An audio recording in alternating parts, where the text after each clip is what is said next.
Is that the island? I have to shout over the sound of the helicopter and only receive a nod from the study observer that's accompanying me. He jots something down on the little notebook he's carrying. I'm guessing they've been instructed not to say much so as to not disrupt any part of the experiment. Makes for a really boring flight. We're circling the island at this point, and when looking at it, it's kind of beautiful if you don't think about the fact that it's a cage. 1 month on an isolated island with 12 other participants, that's the deal. There will even be electricity and plumbing, so it's not a survival thing, although they haven't really specified much else about it. They did say that if you complete the experiment, you will receive a nice compensation in the amount of $5,000, which seems fairly simple. The screening process wasn't complex, just a lot of questions about my life and my personality. As a 26-year-old waitress, I didn't have too much to tell. I do well with conflict, and I'm just trying to be independent.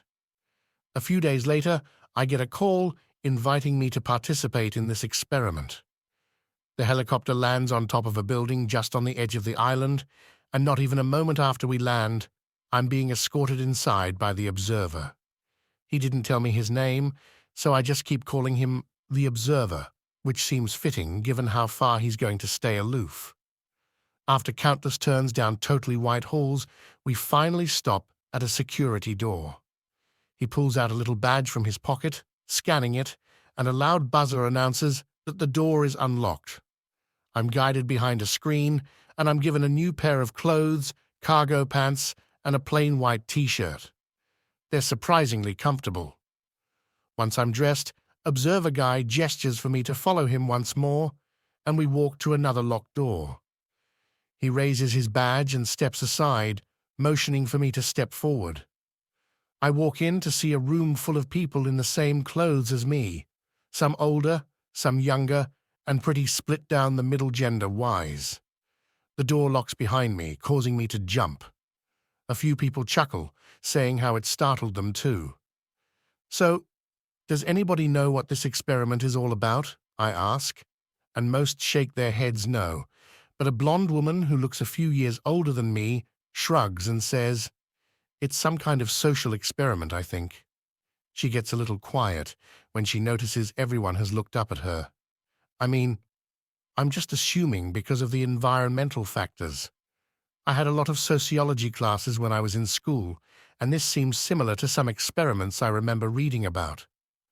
A heavier-set man who looks to be in his 40s chimes in, "I don't know about anybody else, but I don't remember a whole lot of good outcomes from those kinds of studies." He's not wrong, I think to myself, as a young man with dark brown hair adds, "If you're so worried, why don't you go ahead and drop out? More money for the rest of us." Heavy-set guy just sighs and crosses his arms, leaning back into his seat. "How long do we have to wait in here?" I ask, trying not to stir up the pot, but genuinely curious. The younger guy glances at me from his corner. "Some of us have been here for days, just waiting for all the people to be here, I guess. Do you have somewhere to be?" I just throw my hands up and nod. I'm guessing he's one of the ones that's been in here for a few days, given his snarky attitude.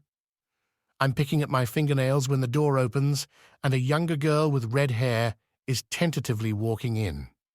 She's wringing her hands and looks like she's nervous enough to hurl. I'm sure all of us staring at her isn't helping. Looking around, I think this could be my chance to pair up, so I quickly make my way over and reach out my hand. "Hi, I'm Anna." She looks grateful as she shakes my hand. "I'm Vicky." She lowers her voice and whispers, "Thank you." No longer than just after we've sat down, a white coat woman enters the room with her clipboard in hand. "Thank you for your patience," she says, with an almost robotic voice. "In just a few moments, the wall on the far side of this room will open, and you will be encouraged to venture out onto the island. I take it you've all signed your waivers?" She pauses briefly to check that we all nod our heads. "Good. The experiment will begin once the wall opens. I'm here to inform you of the rules. This is an observational study, and you will be watched through the entirety of your stay. Once you step onto the island, you will no longer be expected to follow any kind of societal norm or standards, allowing complete freedom to do as you please. Essentially, the only rule is that you endure through the entirety of the study. This is the last you will see of us until your time here comes to an end. Thank you for your participation. There will be no questions. She leaves the room as quickly as she entered, with the sound of a heavy lock clicking into place. There's a grinding noise as the wall she mentioned starts to detach from the room, which is something I would have never expected it would do. Sunlight floods in, overwhelming the fluorescent light we'd been succumbing to. The forest is a lush green, and there's a path leading further in.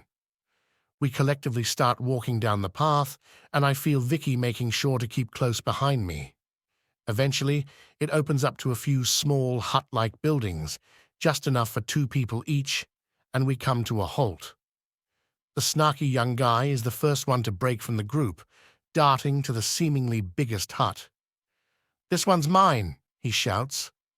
A random woman is quick to challenge him. "We're supposed to share these." The guy just kind of saunters back over to her, getting in her face as he says, "Yeah? Last I remember, there are no rules, so this one is mine, and I'm not sharing." It's not long before people are siding one way or the other, but I'm already ushering Vicky and I to one of the buildings on the far side of the circle. My stomach drops a little when I realize there's no lock on the inside, as I start to wonder more and more about what this experiment is supposed to be about. A scream pierces through the air, and I prop myself up to look out the window. The woman who tried to say something is on the ground with snarky guys standing over her, a sneer on his face. A few people run into nearby huts, and some are stunned in place by what just happened. I hold my breath and wait for observers to come storming in, putting a stop to these kind of actions, but nobody comes. I press my back to the door just in time for somebody to try and barge their way in.